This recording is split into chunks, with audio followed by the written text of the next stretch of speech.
Bonsoir à tous, bienvenue dans le 20h. Voici les titres de l'actualité de ce dimanche soir, 9 février. À la une ce soir, c'est Kira. Cette tempête touche ou menace désormais 42 départements de la partie nord de la France, avec des vents qui pourraient dépasser les 140 km/h. Les autorités appellent à la plus grande prudence. Nous serons en direct d'Étretat avec Ambrine Dida. Quant à Chloé Nabédian, elle viendra nous expliquer pourquoi cette tempête devrait durer exceptionnellement longtemps. La petite Vanille a été tuée par sa mère, une femme de 39 ans qui est passée aux aveux cet après-midi. Le corps de la fillette de 1 an a été retrouvé dans une benne à vêtements à Angers. Angers où nous retrouverons tout à l'heure notre envoyé spécial Thomas Paga. Le coronavirus avec des tests à grande échelle toute la journée au Contamine-Montjoie. Il s'agit de s'assurer qu'il n'y a pas de nouveaux cas dans cette station de ski de Haute-Savoie. On devrait en connaître les résultats dans la soirée. Des rafales à 120, 140, peut-être même 160 km/h. Cette fois, Kira est bien là, avec son cortège de vent, de vagues, voire d'inondations. On va voir dans un instant ce qui nous attend chez nous en France. Mais d'abord, ses premières conséquences chez nos voisins belges, anglais et même suisses, car cette tempête-là est une vraie tempête européenne. Arnaud Comte, Léna Soudre. Des vents à près de 150 km/h. Et une mer déchaînée sur tout le littoral britannique.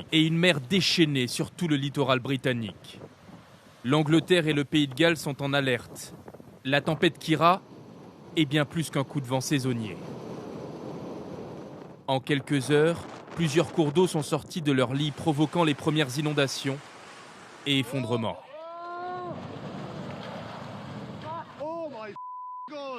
Comme cette maison, dont la façade est emporté. Plusieurs automobilistes ont aussi été secourus dans leur voiture, piégés par la soudaine montée des eaux. Je suis vraiment désolé pour les gens qui sont touchés. Moi, j'habite un peu dans les hauteurs, donc ça va, mais cela risque de durer encore plusieurs jours. Les liaisons maritimes entre l'Angleterre et la France ont été interrompues jusqu'à nouvel ordre. Plusieurs lignes ferroviaires ont par ailleurs été coupées dans le nord du pays. Des dizaines de milliers de personnes sont ce soir privées d'électricité. Et à Londres, même les parcs royaux ont été fermés pour éviter les chutes d'arbres, ici et là déracinés par la force du vent. Au Royaume-Uni, ou encore en Belgique, à Bruxelles, la tempête Kira cloue au sol des centaines d'avions. Même situation en Allemagne, où dans l'ouest du pays, la circulation des trains grandes lignes a également été interrompue. Ce soir, même les insubmersibles bateaux de secours en mer sont chahutés en Europe par l'intensité de la tempête Kira. Chez nous, je vous le disais en titre, 42 départements sont placés en vigilance orange. Ce soir, c'est un large tiers nord du pays qui est concerné et qui se calfeutre. Mathieu Boisseau avec quelques-uns de nos correspondants sur le terrain. Toujours plus de vent, toujours plus de vagues. La tempête frappe d'abord le littoral. Ici sur la côte d'Opale, la station balnéaire de Wimereux. Les rafales grimpent d'heure en heure vers le pic attendu de 140 km/h. Ça revigore, ça fait du bien, ça ressource. C'est beau, c'est la nature, c'est magnifique. Faut profiter. Mais ça mouille, hein. Vent déchaîné et mer incontrôlable. À Calais, le port est fermé. Ferries à quai, 800 camions privés de traversée de la Manche. Activité économique paralysée. Enfin, j'espère que la tempête va se terminer comme prévu, tout au moins qu'elle va réduire à partir de 22h. J'espère que ça ira mieux et que le port de Douvres pourra rouvrir cette nuit vers minuit, 1h du matin. En fin d'après-midi, la tempête a atteint l'intérieur des terres et causé ses premiers dégâts.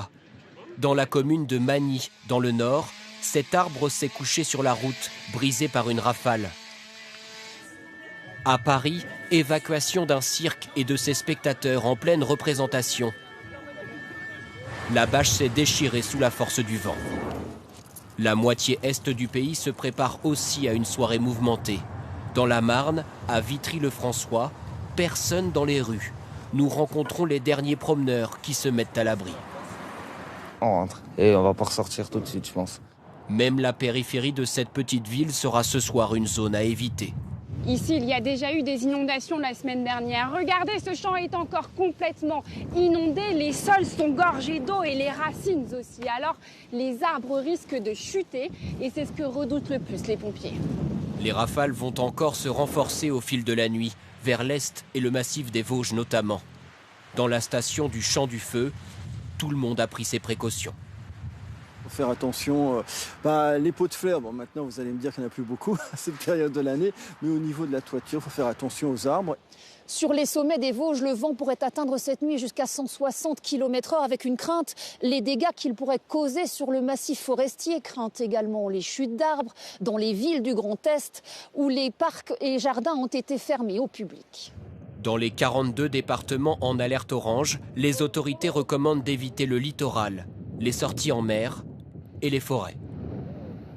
On est prudent également du côté de la Tour Eiffel. La Tour Eiffel fermée temporairement depuis cet après-midi et ce toujours en raison de cette tempête. Tout en haut de la Dame de Fer, à 324 mètres d'altitude, les vents soufflent ce soir à environ 120 km/h. Particulièrement exposé, évidemment, le littoral avec de nombreuses alertes de Météo France pour vagues submersion.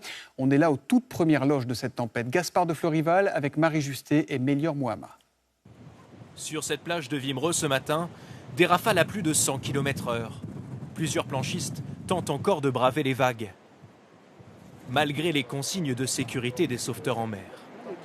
Si les autorités maritimes lancent des conseils, c'est pas pour faire la police, c'est pour éviter les drames et les accidents. Et on est un petit peu stupéfait de voir que malgré tout ça, il y a des gens qui passent outre ces conseils de recommandation. Dès ce matin, les baignades ont été interdites, car les vents se sont durcis toute la journée sur le littoral. À certains endroits, les bourrasques dépassent 110 km/h. Les plages sont fermées au public. Cet après-midi, seules les promenades accueillaient encore joggeurs et photographes. Mais les habitués, eux, savent que le danger est bien réel. Je connais un peu parce que moi je suis de la région, donc je dis toujours à des personnes faire très attention de ne pas aller sur les plages, parce que vu ce qu'ils annoncent, c'est assez dangereux quand même, quoi. À Cailleux-sur-Mer dans la Somme, ce sont surtout les vagues de submersion qui inquiètent. Pour éviter les inondations, le maire a fait installer ses blocs de ciment sur la digue. On sent que le vent a une plus grosse intensité. On annonce des vents de 120-130 km/h pour cette nuit, ce qui est relativement important. Mais on est sur le pied de guerre, notamment sur le territoire des 23h, 23h30 pour affronter les problèmes s'il y en a. Les services de secours s'attendent à une longue nuit de tempête. Sur le littoral où se trouve Ambrine Dida, plus exactement à Étretat en Seine-Maritime. Bonsoir Ambrine. Chez vous ce soir, on s'attend à ce que ça tape fort, comme on dit un peu familièrement. Effectivement Thomas, comme vous dites, on s'attend à ce que ça tape fort, mais comme vous pouvez le voir et peut-être l'entendre, ça souffle déjà pas mal ici à Étretat puisque les rafales atteignent actuellement 110 km/h et le vent ne va pas cesser de souffler. Les rafales vont continuer de s'amplifier puisque c'est dans la soirée et cette nuit particulièrement que les vents devraient être les plus puissants avec des rafales jusqu'à 140 km/h.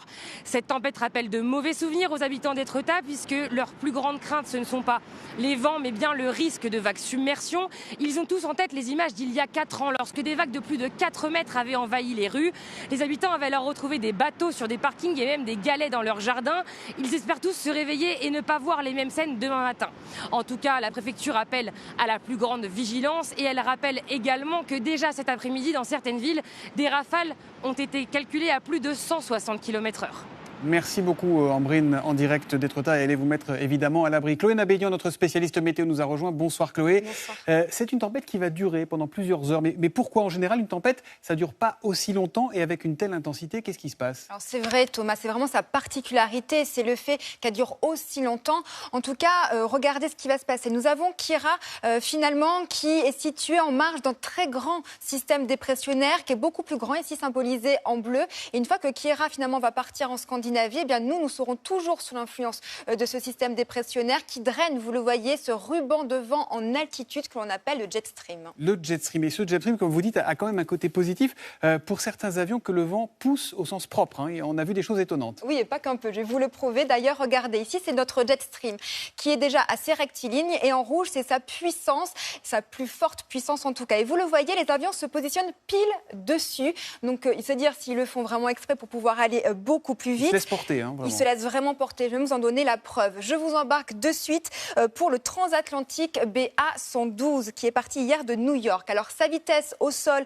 a atteint les 1315 km/h, plus rapide que le mur du son, mais c'est une vitesse maximale étant calculée par rapport au sol et non par rapport à son environnement, bien évidemment. Résultat, l'avion a battu un record puisqu'il est arrivé à Londres en 4h56, soit 1h20 d'avance quand même. Merci beaucoup Chloé, on vous retrouvera après ce journal pour un point complet sur la météo.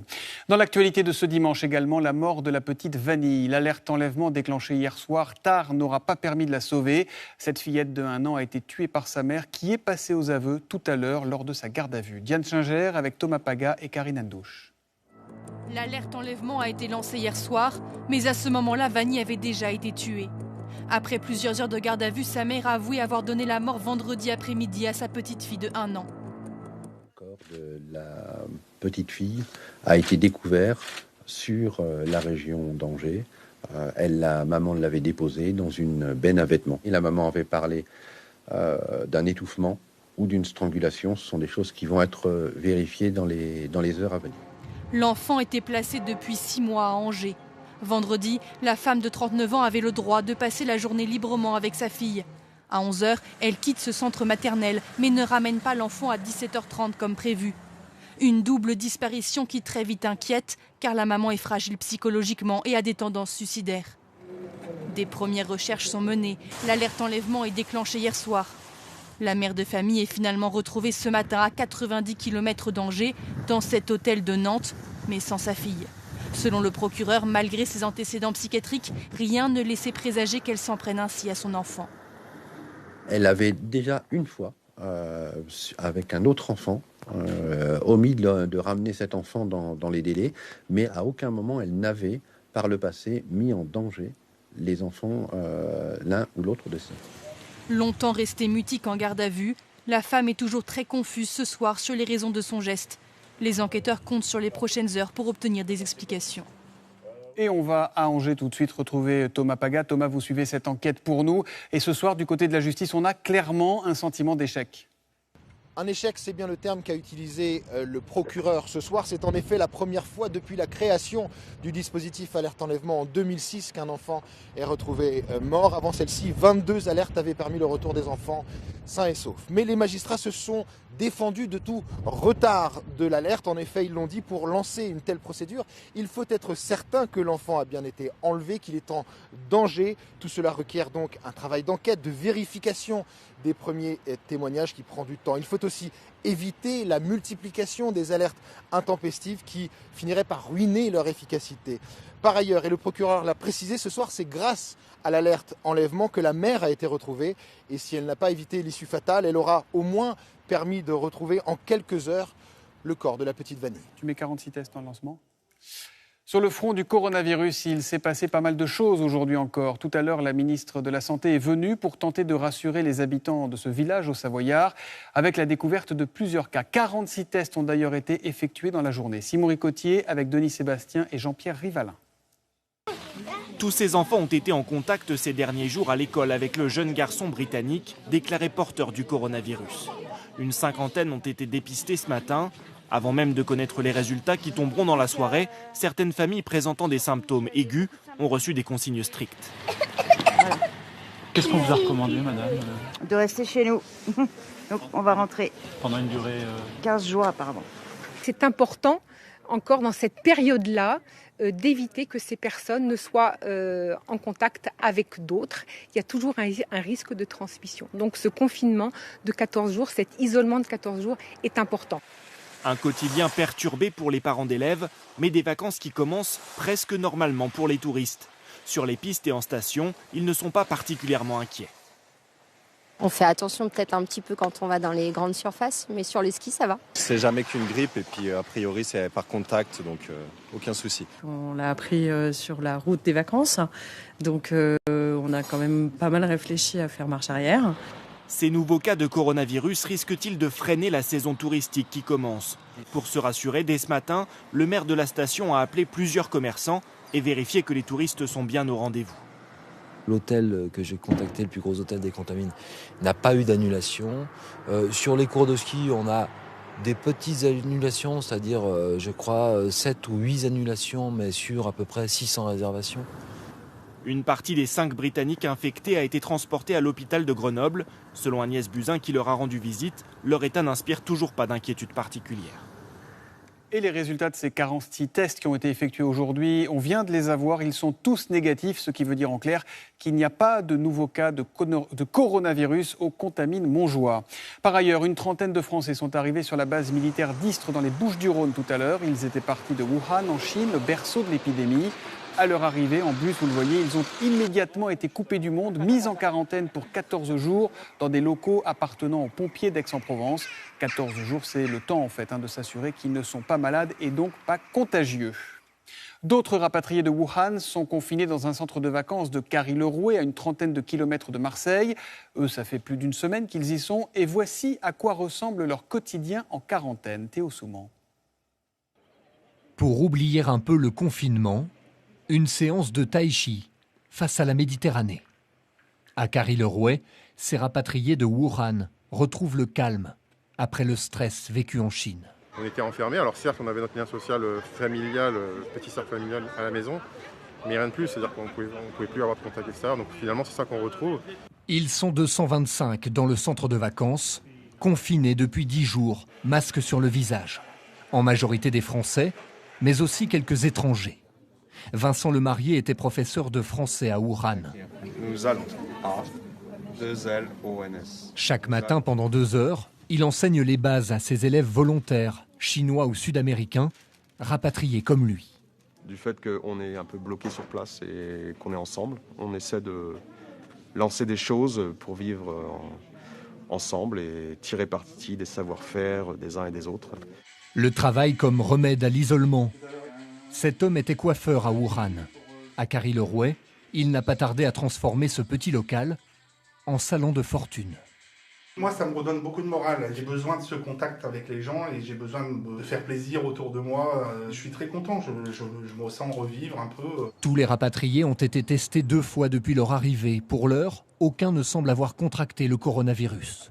Après 2 semaines de confinement, les premiers pourront quitter le centre et tomber le masque à partir de vendredi.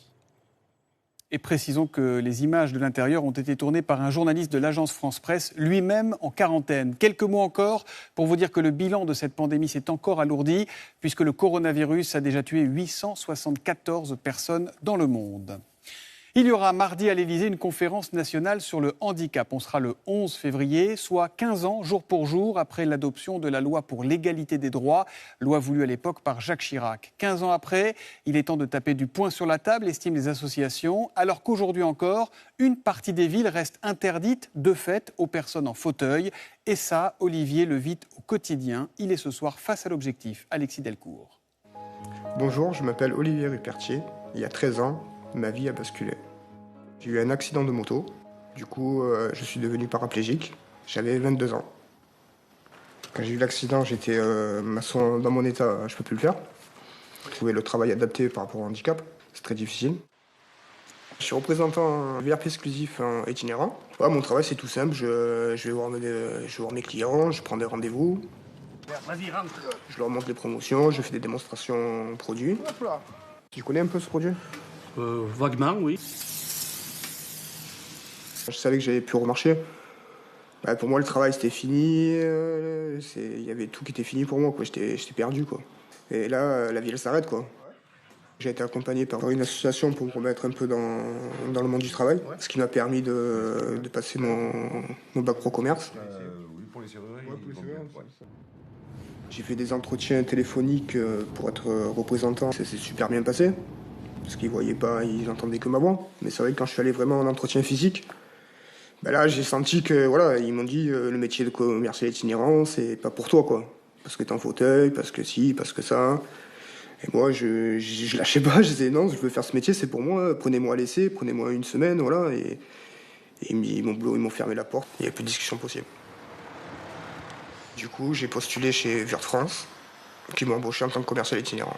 Ça fait 1 an et demi. Ils m'ont acheté une voiture avec une boîte automatique. Et avec mes collègues, avec les autres vendeurs, mon chef de vente, ça se passe super bien. Ils n'ont pas de différence. Ils ont un truc à me dire, ils me le disent. J'avais dit à peu près vers 11h, c'est bon. C'est ça qui est bien. Il n'est pas considéré comme un handicapé, quoi. Le matin, je me lève du lit, hop, sur le fauteuil, ça fait un transfert. Après, je vais me laver, ça fait trois transferts. Et après, je transfert voiture. Dans la journée, je fais à peu près 30 transferts. C'est une question d'habitude. Hein. Je pense que mes épaules sont rodées. J'ai une grande fille de 8 ans et 2 jumeaux de 15 mois. C'est vrai qu'on a une famille très soudée. Ouais. C'est ça qui fait notre force. Je suis épanoui dans mon boulot, dans ma vie personnelle. Il y a tout qui va bien.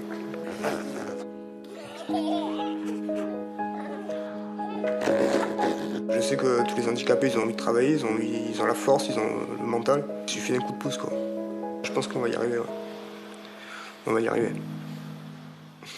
Et pour aider les personnes à mobilité réduite à y arriver, 2 Nantais ont créé un site internet et une application qui s'appelle HandiPlanet. Et un peu sur le modèle de TripAdvisor, HandiPlanet permet de voyager en mode accessible pour tous. C'est donc particulièrement utile. Lui voyage entre Paris, où il est Premier ministre depuis 1000 jours pile, et Le Havre, où il est candidat à la mairie. Édouard Philippe entend mener une campagne discrète pour ne pas être accusé de délaisser Matignon. Mais c'est une gymnastique qui l'oblige à jongler entre ses 2 agendas et parfois à avaler plus de kilomètres que prévu. Julien Gasparuto et Mathieu Benito. Bonjour Monsieur le maire. Édouard Philippe est de retour à la maison. Au pas de charge. Laissez un tout petit peu d'espace si vous voulez bien. Et plutôt fuyant avec les caméras. Sa campagne, il la veut au plus près des habitants, mais de façon intimiste. Ce midi, il improvise donc une visite à la réunion du Club des aînés. Ravi d'accueillir ce visiteur si particulier. On n'a pas la chance de voir le Premier ministre. On a la chance. Ben moi, je suis content. Mais ici, le Premier ministre souhaite oublier la capitale. Une bière, un mot pour chacun. Édouard Philippe joue la carte du local. La politique locale, c'est des moments d'échange. C'est des projets, c'est des politiques publiques, mais c'est aussi des moments d'échange. Et c'est ça qui est très agréable. Et comment vous avez concilié avec votre agenda de Premier ministre? Bien. Comment vous allez faire? Bien, bonjour. Sauf qu'hier, le candidat a vite été rattrapé par ses fonctions nationales, contraint de rentrer à Paris pour une réunion d'urgence à Matignon sur le coronavirus. Au même moment au Havre, ces gilets jaunes venus l'interpeller trouvent porte close à sa permanence. Il décide de faire campagne, il doit être au Havre. Il doit être au Havre. Bonjour monsieur, je peux vous donner un tract? Même tonalité pour le candidat écologiste. Il est là, il n'est pas là. C'est vraiment dommage pour la démocratie locale. Je pense que les Havraises et les Havrais ont besoin d'un maire à temps plein et pas d'un intérimaire. Édouard Philippe est revenu au Havre dans la soirée faire campagne et animer cette réunion d'appartements. Il assume ses allers-retours permanents. Avant d'être Premier ministre, des allers-retours, parce qu'il faut en faire, j'en ai fait un paquet. Malgré tout, le statut particulier du Premier ministre fait débat et le candidat communiste s'estime défavorisé. Moi, j'ai demandé à visiter le centre hospitalier. Le directeur m'a dit, en tant que député, que j'étais pas le bienvenu, etc. Le Premier ministre, il y va. Donc c'est quoi? Il y a une équité dans cette campagne? Édouard Philippe compte revenir au Havre chaque week-end. Il donnera son 2e meeting vendredi prochain. Au Havre, où Édouard Philippe devrait aussi avoir en face de lui un candidat du RN, Frédéric Groussard, une candidate lutte ouvrière, Magali Cauchois, et une candidate du parti animaliste, Béatrice Canel-Depitre. Les candidats ont jusqu'au 27 février partout en France pour déposer leur candidature. Autre type de voyage, on va à présent embarquer pour un voyage donc à 245 000 km/h, destination le Soleil. Demain matin, à 5h03, si tout va bien, une sonde européenne décollera pour un très long voyage. Ce sera, dit-on, la mission du siècle pour comprendre le Soleil. Chloé Tixier et Benjamin Poulain. Percer les secrets du Soleil, c'est le défi que doit relever cette sonde Solar Orbiter. 42 millions de kilomètres la sépareront de l'étoile, moins d'un tiers de la distance entre le Soleil et la Terre. La sonde va devoir affronter des températures extrêmes jusqu'à 500 degrés. Pour résister, elle est équipée de technologies inédites. Il y a un bouclier thermique. Sur la face exposée au soleil, on sera à plus 500 degrés. De l'autre côté, on sera vers le vide de l'espace, à moins 50 degrés. C'est une sorte d'omelette norvégienne, en quelque sorte, mais qui va protéger les instruments qui vont observer le soleil. Solar Orbiter aura une mission principale, étudier les éruptions solaires pour mieux les anticiper. Un phénomène complexe aux effets potentiellement dévastateurs, jusque sur notre planète. À la fin des années 80, le réseau électrique du Québec avait été perturbé. Toute la région avait été plongée dans le noir pendant plusieurs heures.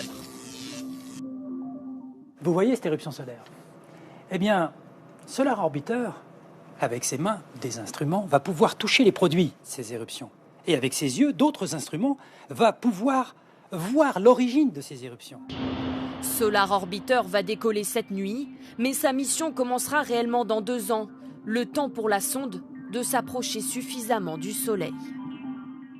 Alors à propos de distance, si le Soleil est à peu près à 150 millions de kilomètres de nous, la Lune, elle, est beaucoup plus proche. Regardez, elle est à moins de 400 000 kilomètres. Et puis, il y a la Station spatiale internationale, elle est carrément notre voisine, à peine 400 kilomètres au-dessus de nos têtes.